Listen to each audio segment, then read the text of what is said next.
বর্তমান সময়ে Google search এবং বিশ্ব স্বাস্থ্য সংস্থার সাম্প্রতিক ডেটা অনুযায়ী পৃথিবীতে মানুষ সবচেয়ে বেশি এনজাইটি এবং ডিপ্রেশনে বেশি আক্রান্ত হচ্ছে। পরিসংখ্যান অনুযায়ী বর্তমান বিশ্বের 1 বিলিয়নেরও বেশি মানুষ কোনো না কোনো মানসিক সমস্যায় ভুগছে। তার মধ্যে দ্বিতীয় স্থানে রয়েছে ডিপ্রেশন। ডিপ্রেশন মানে শুধু মন খারাপ নয়, এটি একটি মারাত্মক ক্লিনিক্যাল অবস্থা যা মানুষের বেঁচে থাকার ইচ্ছাকে কেড়ে নেয়। ডিপ্রেশনে আক্রান্ত ব্যক্তির কাছে পৃথিবীটা সাদা কালো হয়ে যায়। যে কাজগুলো করতে আগে ভাল লাগতো, যেমন গেম খেলা, রান্না করা বা মুভি দেখা, সেগুলো এখন বোঝা মনে হয়। আমাদের মস্তিষ্কে সেরোটোনিন, ডোপামিন এবং নোরপাইনফ্রাইন নামক কিছু নিউরোট্রান্সমিটার বা রাসায়নিক থাকে। এগুলো আমাদের মেজাজ বা মুড নিয়ন্ত্রণ করে। যখন এই রাসায়নিকগুলো ভারসাম্য নষ্ট হয়, তখন মানুষ কোনো কারণ ছাড়া বিষণ্ণ বোধ করতে পারে।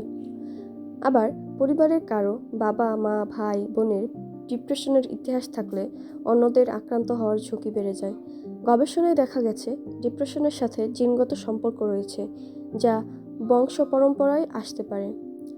অতীতের কোনো তিক্ত অভিজ্ঞতা বা ট্রমা ডিপ্রেশনের বড় কারণ হতে পারে, যেমন প্রিয় মানুষকে হারানো বা ছোটবেলায় ঘটে যাওয়া কোনো শারীরিক বা মানসিক নির্যাতন, দীর্ঘ সময় ধরে একাকিত্বে ভোগা ইত্যাদি।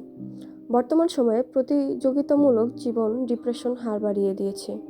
একাডেমিক বা ক্যারিয়ারের চাপ, পরীক্ষায় কাঙ্ক্ষিত ফলাফল না পাওয়ার যে চাকরিতে ব্যর্থতা এবং মাঝে মধ্যে আমাদের আর্থিক সংকটও কিন্তু ডিপ্রেশনের কারণ হয়ে যায়। বর্তমানে আরও কিছু কারণ ডিপ্রেশনের হার বাড়িয়ে দিচ্ছে, যেমন সোশ্যাল মিডিয়া, অন্যদের নিখুঁত জীবনের সাথে নিজেকে তুলনা করা, এটাও কিন্তু ডিপ্রেশনের কারণ হয়।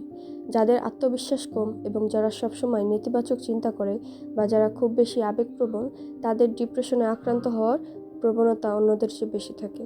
লক্ষণ যা দেখে চেনা যায় যে ব্যক্তিটি ডিপ্রেশনে আছে কিনা: সারাদিন ঘুমিয়েও মনে হয় শরীর চলছে না, আবার সবসময় নিজেকে দোষী ভাবা, সব কিছুর পিছনে যেন নিজেকেই দায়ী করে, খাওয়া দাওয়া এবং ওজনে পরিবর্তন হয়ে যেতে পারে।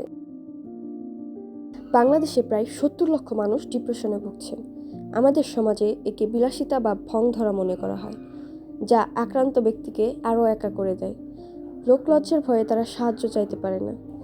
মানসিক রোগ কোনো দুর্বলতা নয়, এটি শরীরের অন্য যে কোনো রোগের মতোই একটি রোগ।